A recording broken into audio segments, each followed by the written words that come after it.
आइए इस रिसेप्शन के कार्यक्रम में जितने भी लोग उपस्थित हैं सभी को मैं प्रणाम करती हूँ, आभार व्यक्त करती हूँ।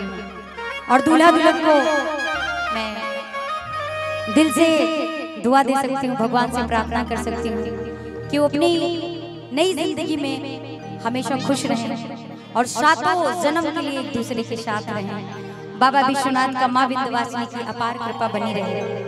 मैं इस कार्यक्रम के लिए बहुत बहुत आभार व्यक्त करना चाहूंगी गार्जियन तुल्य आदरणीय सुभाष भैया जी का और बड़े भैया विक्की तिवारी जी का, जिनके माध्यम से मैं उपस्थित हूँ। और हमारे बीच में भोजपुरी की बहुत ही प्रसिद्ध टीम आदरणीय गुरु तुल्य जगदम्बा सिंह गुरु जी की है, जो कि कोई जवाब नहीं, जोरदार ताली इस टीम के लिए बजा दीजिए आप लोग। इस टीम पे गाना ही अपने आप में सौभाग्य की बात है और मैं तो इन्हीं लोगों से मैंने सीखा है और बड़ा प्यार आशीर्वाद मिलता है जगदम्बा गुरु जी का, उनकी पूरी टीम का। और बहुत ही प्यारी सी ये साउंड शिव साउंड, एक थोड़ा छोटा सा नाम एडजस्ट करा भैया, बड़ा इतने में इतने एक प्यारा सा जयकारा हो जाए। बोले बाबा विश्वनाथ की नमः।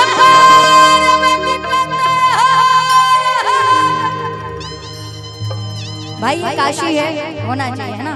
हमारे बीच में रितिका जी हैं, रूपा जी हैं और बड़ी प्यारी सी गोल मटोल सी हैं, मैं नाम नहीं जानती है ना, दादा उमरिया जी और निधि तिवारी जी, प्रियंका तिवारी जी और बड़ा ही प्यारा रजनी नाम है आपका। मैं तो आपको जब सुनी हूँ आपकी फैन हो गई हूँ। वाकई में माँ सरस्वती आपके गले में विराजमान है और मैं चाहूंगी आजीवन आप सरस्वती की पुत्री ही बन करके आए, संगीत में ही आपका जीवन बीते। बहुत ही प्यारा आप गाती हैं रजनी। आइए, ये रिसेप्शन का माहौल है और एक बड़ा प्यारा सा गीत है नदिया के पार, जो कि मुझे भी बहुत पसंद है ना। वो वाला नहीं है सर जो आप समझ रहे हैं, ये दूसरा वाला है। भोजपुरी ही नदिया के पार है, लेकिन एक ऐसी फिल्म है जो कि मुझे लगता है हिंदुस्तान में ही नहीं पूरे वर्ल्ड में उसे पसंद किया गया है। बड़ी प्यारी सी गीत है। आई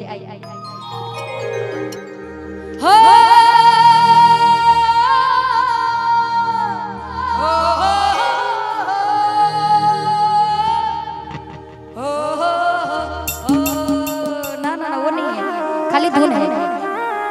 क्या अरे साची का है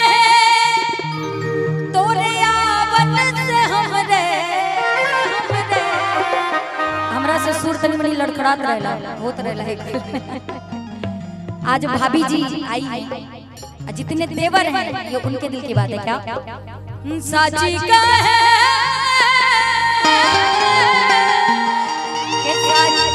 साची का है तोरे आवन से हमरे, ऐसे लीजिए। हाँ, अरे अंगना में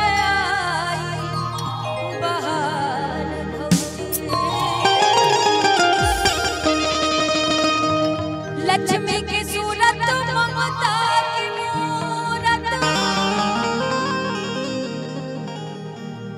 लक्ष्मी की सूरत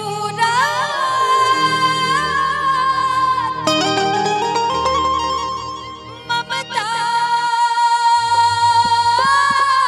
की मूरत और लाखों में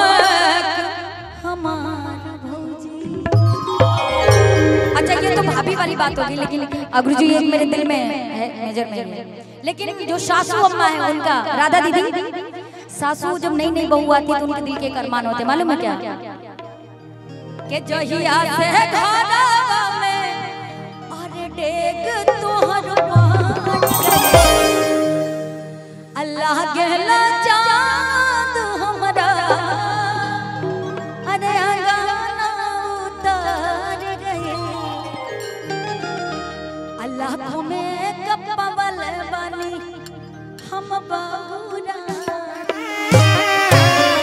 ये तो सासू जी की दिल की बात होगी, लेकिन वही अरे साची का है तोरे आवन से हमरे, साची का है तोरे आवन से हमरे, अंगना में आई बहार भौजी, अंगना में आई बहार भौजी, लक्ष्मी की सूरत ममता की मूरत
आज्ञा से और घर में एक बेटी के होने से बड़ा परिवर्तन होता है घर परिवार में। क्या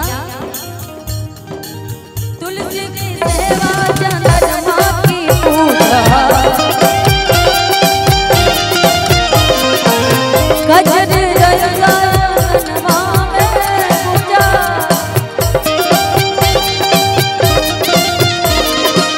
तुलसी की सेवा चंद्रमा की पूजा गजर जैसा चंद्रमा में पूजा। अब हमने जाना भगवान शिवा अब हमने जाना भगवान शिवा होते कितने त्योहार भोजी होते कितने त्योहार भोजी।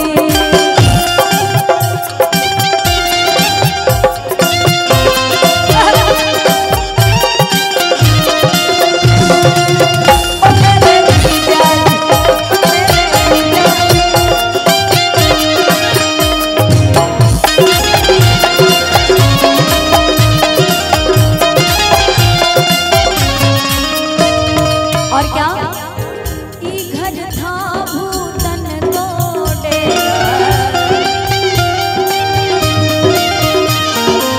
जब से पड़ा तुम्हारा पग फेरा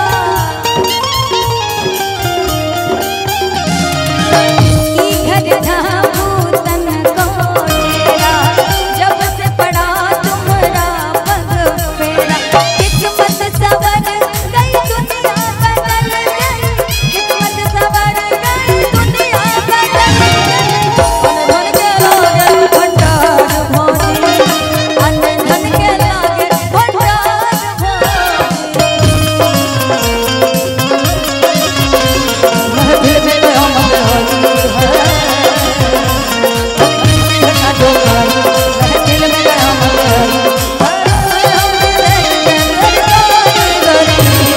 अल्लाह अल्लाह अल्लाह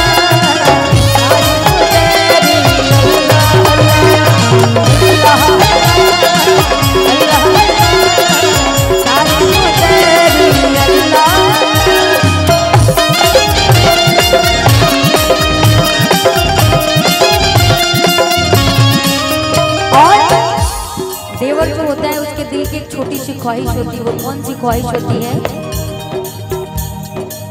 बचपन से हम कहीं कहीं के हारे कोई हमें भी तो काका पुकारे। बचपन से हम कहीं कहीं के हारे कोई हमें भी तो काका पुकारे।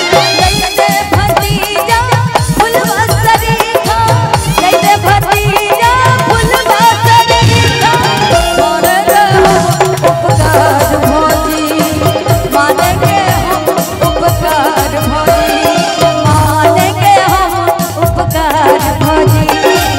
अंगना में आई बहार भोजी अंगना में आई बहार।